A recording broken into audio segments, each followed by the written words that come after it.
Yeah, my methodology is really starting with a question or a curiosity, or like, you know when you have an itch and you scratch it and it won't go away and you think, oh, what is this? And then you start to examine it. So it could be something very positive or something that really scares me. And I never start really knowing where I'm going to go. I trust most of the time very much that what I'm going to discover will be interesting for other people. I don't really have an audience in mind. And through the process comes the form. I often do not start knowing, okay, this is going to be 60 minutes, this is going to be half hour. And yeah, finally, I come up with a solution to the making of the film. Each film is different. Each film offers a different adventure.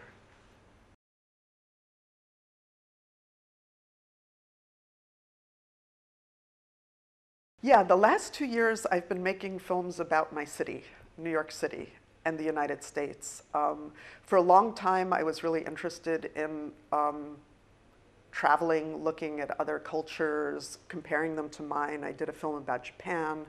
I did a film about Germany and German identity after the reunification. I did a fiction film about this woman who traveled all over the world speaking to maybe our current situation globally. And then returning to the United States,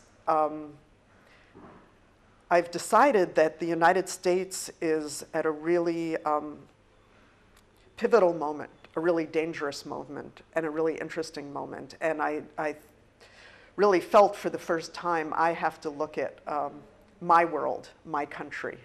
And so the film I did, the first film I did after MARFICI was Incomplete World, which was basically a reaching out to New Yorkers, all interviews about their country, their private lives, and most of all this word responsibility, because I felt like this word was not really operating anymore in the United States. Nobody took responsibility for the president. Nobody took responsibility for the war. People didn't even take responsibility to vote. And luckily, this moment was changing into the moment that would then get Obama elected, which was really extraordinary. And so I'm really pleased to have captured that special moment, which now, again, is different. And the film I did after that was a kind of gift to me, that the Museum of Chinese in America commissioned me to make a short film about my neighborhood, where I've been living since 1986. And it was only a 10-minute film. They gave me a tiny budget, and it was due in 2 months. And I didn't work on it at all.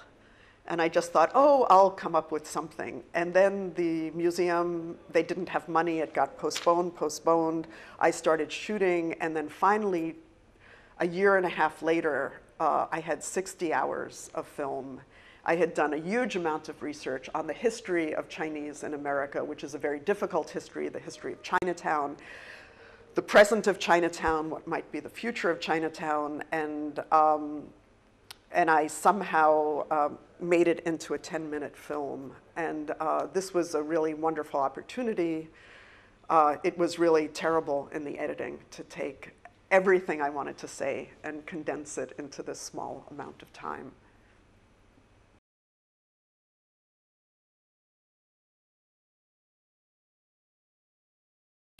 The subjects I'm interested in reflecting in my work always take me by surprise, but if I have to put a kind of umbrella subject over all of it, it would be the world as it is now, and the tensions, the problems, the interests, What is it like for someone to be living now?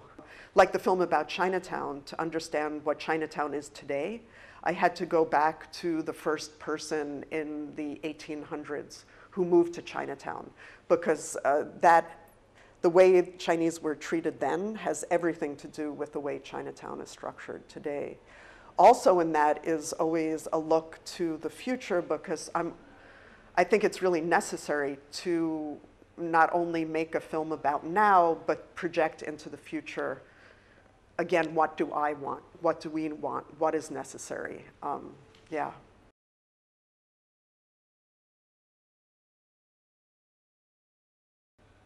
First, I would say that because of new technology, I'm incredibly optimistic.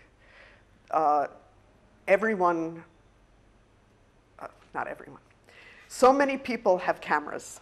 So many people have access somehow to editing, and also to the means of distribution through the internet. That when I started making films in 1980, a video camera cost $80,000, and editing equipment was very rare. And so there was no possibility to just informally make work. When I told people I was a video editor, which is what I became, so I could get access to the technology, people said, "What do you mean video editor?"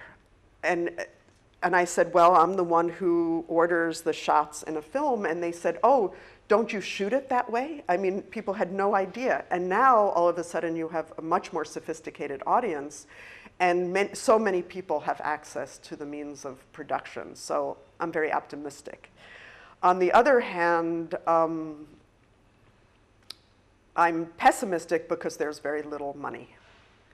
I mean, right now, most of my films are made from my own pocket.